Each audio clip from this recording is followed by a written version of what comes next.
joining us with some perspective on the storm that we're seeing, huh? Yeah. We track Atlantic storms 99% of the time, but this one is significant. You think about how we have the Gulf Stream, which is a warm weather current that goes up the East Coast.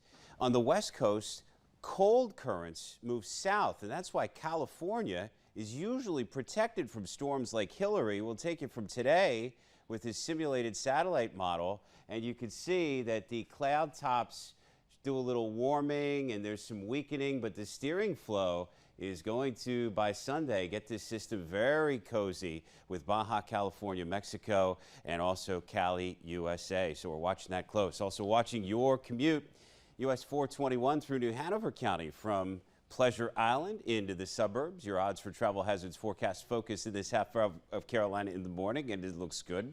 And it looks good across the Cape Fear region too, with dry skies and only straight puddles. I'm thinking temperatures in the 70s from your front door to the car door, and then maybe crank up the AC just as a habit.